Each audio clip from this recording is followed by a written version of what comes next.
ராமானுஜதயா பாத்திரம் ஞான வைராக்யபூஷணம் ஸ்ரீமத் வெங்கடநாதார்யம் வந்தே வேதாந்த தேசிகம்.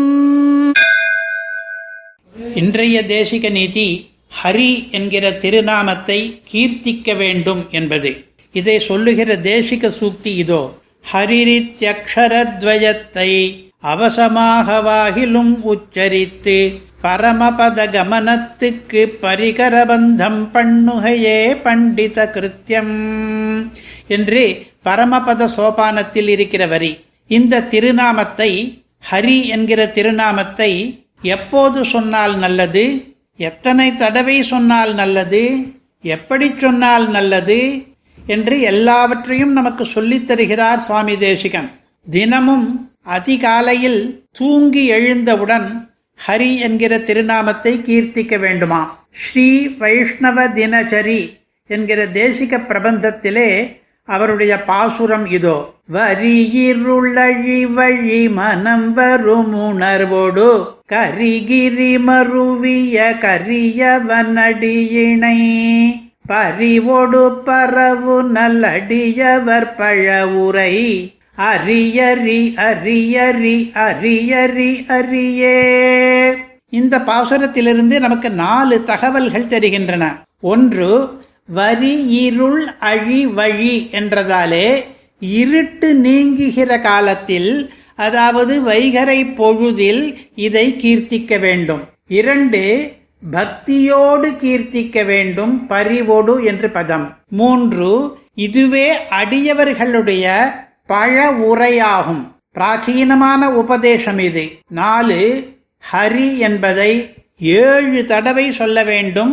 4வது வரியிலே இங்கே 7 தடவை சொல்லி காண்பித்திருக்கிறார். பல்லாயிரம் ஆண்டுகளாக இந்த வழக்கம் தொண்டர்களிடையே வந்து கொண்டிருக்கிறது.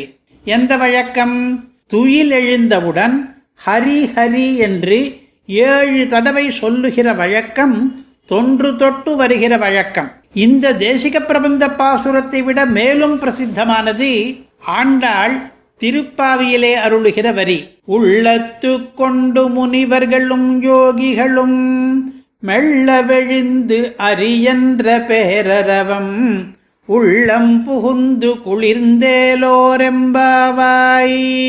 வைகரை பொழுதுக்கு அடையாளமே இந்த ஹரி நாம கீர்த்தனந்தான் என்கிறாள் இவள். இதிலிருந்து சுவாமி தேசிகன் இந்த திருப்பாவை வரிகளிலிருந்து 4 கருத்துக்களை கடன் வாங்கிக் கொண்டிருக்கிறார். ஹரி என்ற திருப்பெயரை யார் சொல்வார்கள், எப்போது சொல்வார்கள், எப்படி சொல்வார்கள், எந்த மனோபாவத்துடன் சொல்வார்கள், இந்த 4ஐயும் சொல்ல வேண்டும் என்பதையும் ஆண்டாளை வழிகாட்டியாக கொண்டு தேசிகன் எடுத்துக்கொண்டிருக்கிறார். ஆண்டாள் சொன்னது போலவே இந்த கேள்விகளுக்கான பதில்களை சொல்ல வேண்டும் என்பதையும் இந்த தேசிக பிரபந்த வரிகள் நமக்கு காட்டுகின்றன. யார் சொல்வார்கள் என்றால், முனிவர்களும் யோகிகளும் என்று ஆண்டாளின் பதில், நல்லடியவர் என்று தேசிகனின் பதில்.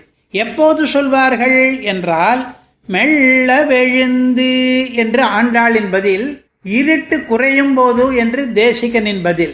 எப்படி சொல்வார்கள் என்றால், பேரரவம் அதாவது பெரிய சத்தத்துடன் என்று ஆண்டாளின் பதில், பரவும்படி குரல் இருக்க வேண்டும் என்று தேசிகனின் பதில். எந்த மனோபாவத்துடன் சொல்வார்கள் என்றால், பகவானை உள்ளத்து கொண்டு என்று ஆண்டாளின் பதில், மனம் வரும் உணர்வோடு பரிவோடு அதாவது பக்தி பாவத்தோடு என்று தேசிகனின் பதில்.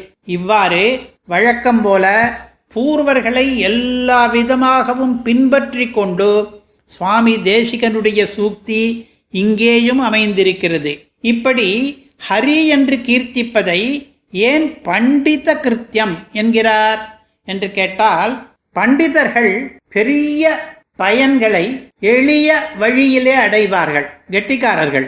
இந்த ஹரி என்கிற திருநாமத்திலே 2 எழுத்துகள் இருப்பதால் கீர்த்திப்பதற்கு சுலபமாக இருக்கிறது.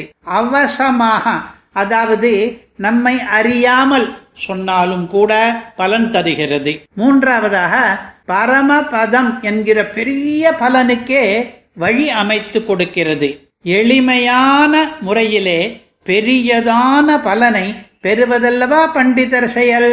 இங்கே உள்ள பதங்கள், இங்கே என்றால் நாம் ஒரு தேசிக சூக்தியை மேற்கோள் காட்டினோமே, அந்த சூக்தியிலே உள்ள பதங்கள் விஷ்ணு தர்மம் என்கிற நூலிலே இருக்கிற ஒரு ஸ்லோகத்தை நினைவுறுத்துகின்றன. அந்த ஸ்லோகம் இதோ. சகிருதுச்சாரியதேயேன ஹரிரித்யக்ஷரத்வயம் பத்தஃ பரிகரஸ்தேன மோக்ஷாய கமனம் பிரதி. இதனுடைய அர்த்தம், இரண்டே இரண்டு எழுத்துகள் கொண்ட ஹரி என்ற பதத்தை ஒரே ஒரு தடவை ஒருவன் உச்சரித்தால் மோட்சம் போவதற்கு அவன் மூட்டை கட்டியாச்சு. இந்த ஸ்லோகத்திலே இருக்கிற பல பதங்களை அப்படியே பிரயோகித்து சுவாமி தேசிகன் இந்த பரமபத சோபானத்து வரியை அருளியிருக்கிறார். இந்த ஹரி என்ற திருநாமத்தை நாம் அடிக்கடி கீர்த்திக்கும்படியாக நமது பெரியோர்கள் நமக்கு வழக்கத்தை ஏற்படுத்தி தந்திருக்கிறார்கள். தூங்கி எழுந்தவுடன் 7 தடவை, அமிழ்ந்து குளிக்கும் போது ஹரிர் ஹரிர் ஹரிஹி என்று 3 தடவை, வேதம் ஓதும் போதெல்லாம் ஆரம்பத்தில் 1 தடவையும் முடிவில் 1 தடவையும் பிரணவ மந்திரத்துக்கு முன்னோடு ஹரி என்கிற திருநாமத்தை கீர்த்தித்தாக வேண்டும் என்று ஒரு வழக்கமும் பல்லாயிரம் ஆண்டுகளாக வந்திருக்கிறது. ஹரே ஓம் என்று ஆரம்பத்திலும் ஹரி ஓம் என்று முடிவிலும் சொல்லும்போது ஸ்வரத்திலும் வித்தியாசத்தை கவனிக்க வேண்டும். மாத்திரைகள் எவ்வளவு தூரம் நீட்டுகிறோம் என்பதிலேயும் வித்தியாசம் இருப்பதை கவனிக்க வேண்டும். இந்த வித்தியாசங்களை உபநயனமான இளம் பிராயத்திலேயே சிறுவனுக்கு கற்றுக் கொடுத்து விடுகிறார்கள். வேதாத்தியனம் உபக்கிரமிக்கும் போதே, உபாகர்மா என்கிற கர்மத்திலிருந்தே ஒவ்வொரு நாளும் பிரம்ம யஜ்ஞம் சொல்லும் போது 10 தடவை 10 வெவ்வேறு இடங்களில் ஹரி என்பதை கீர்த்திக்க வைக்கிறார்கள். ஒவ்வொரு வேதத்தையும் ஆரம்பிக்கும் போதும் முடிக்கும் போதும், புருஷ சூக்தம் ஆரம்பிக்கும் போதும் முடிக்கும் போதும் என்று 10 தடவை. இன்றைக்கும் ஆயிரக்கணக்கான வேதியர்கள் 10 தடவை ஹரிநாமம் கீர்த்தித்து பிரம்ம யஜ்ஞம் பண்ணி வருகிறார்கள். இது தவிர எந்த கர்மத்துக்கு மகா சங்கல்பம் பண்ணுவதானாலும் ஹரிரோந்த ஸ்ரீ கோவிந்த கோவிந்த கோவிந்த என்று ஹரிநாமத்தை சொன்ன பிறகே சங்கல்பம் பண்ணி வருகிறோம். சிறுவனுக்கு அக்ஷராபியாசம் பண்ணி வைத்தால் அந்த அக்ஷராபியாசம் இருக்கே, வித்யாபியாசம், அதுவே ஹரி என்ற திருநாமத்திலே தான் ஆரம்பிக்கிறோம்.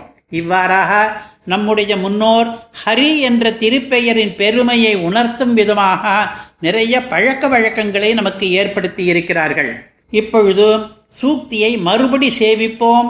ஹரி ஹரி என்று கீர்த்திப்போம்.